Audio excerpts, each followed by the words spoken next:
नारी शक्ति वंदन अधिनियम के संबंध में कलेक्ट्रेट सभागार में आयोजित प्रेस वार्ता। कलेक्ट्रेट सभागार में नारी शक्ति वंदन अधिनियम के संबंध में प्रेस वार्ता आयोजित की गई।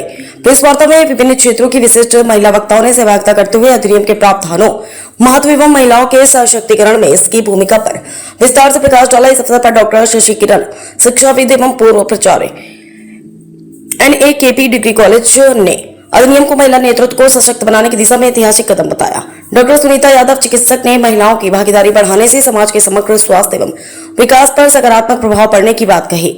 अधिवक्ता उमा मिश्रा ने अधिनियम के विधिक पहलुओं की जानकारी देते हुए इसके प्रभावी क्रियान्वयन की आवश्यकता पर बल दिया।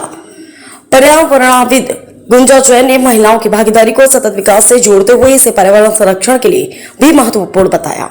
इसके अतिरिक्त स्वयं सहायता समूह गुंजन एवं नर्मदा तथा FPO पूनम पाल ने ग्रामीण एवं आर्थिक क्षेत्र में महिलाओं की भूमिका को रेखांकित करते हुए कहा कि अधिनियम महिलाओं को निर्णय प्रक्रिया में अधिक सशक्त बनाएगा।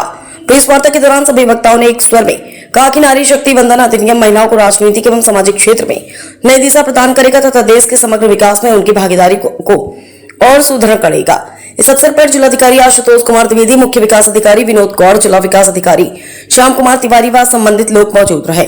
फरुखाबाद से राजीव कुमार, समाचार 24। पूर्व प्राचार्य थी और अभी सुपर एनुएशन में मेरा काम चल रहा है। रिटायरमेंट 30 जून को है।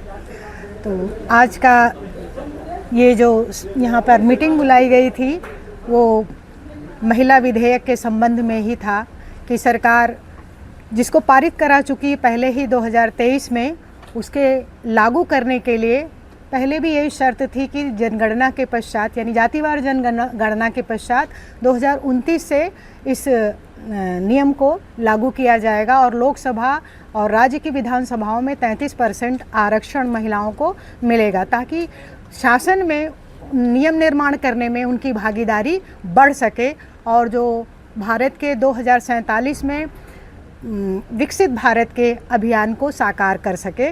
तो आप सभी जानते हैं कि देश की जो 50% आबादी है वो महिलाओं की है और महिलाएं आज देश के हर क्षेत्र में आगे हैं। जब उन्हें अवसर मिले हैं, शिक्षा के अवसर मिले हैं और सेवा के अवसर मिले हैं, तो सेवा के जिस क्षेत्र में भी हैं, शिक्षा के भी क्षेत्र में जो हैं, वो नए नए कीर्तिमान स्थापित कर रही हैं। आप देखेंगे कि हमारे इसरो की जो वैज्ञानिक महिलाएं हैं, उन्होंने चंद्रयान मिशन और मंगल मिशन में बहुत बढ़ चढ़ करके भाग लिया था और उनको सफल बनाने में भी उनकी बहुत ही महत्वपूर्ण भूमिका रही। विश्व में 5% महिलाएं पायलट है, लेकिन हमारे भारत में 10 से 15% महिलाएं जो हैं वो विमान उड़ाने का कार्य कर रही हैं। यही नहीं, वो लड़ाकू विमान भी उड़ाने का कार्य कर रही हैं। वो रक्षा के क्षेत्र में, वो शिक्षा के क्षेत्र में, वो सेवा के क्षेत्र में, नर्सिंग के क्षेत्र में, समाज निर्माण के क्षेत्र में और जो स्वयं सहायता समूह हैं छोटे छोटे, जिन पर हमारे भारत के ग्रामों का विकास निर्भर करता है, उनको चलाने में बहुत ही सक्षमता के साथ उभर करके आज के भारत के पटल पर वो सामने आई हैं। तो ये सारी जो प्रक्रियाएं हैं, हम कहेंगे वो आगे सुचारू रूप से चलती रहें और राजनीति में भी महिलाएं आएँ ताकि नियम निर्माण में, कानून के निर्माण में भी उनकी भागीदारी सुनिश्चित हो सके।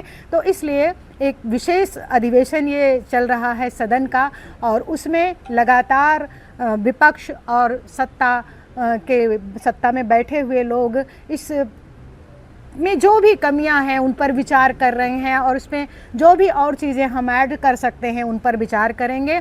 और निश्चित रूप से जिस दिन ये पूरी तरह से भारत में लागू हो जाएगा तो महिलाएं एक सुनहरे भविष्य की तरफ बढ़ेंगी और उनके साथ ही साथ हमारा भारत भी विकास के मार्ग पर बहुत ही तीव्र गति से अग्रसर होगा।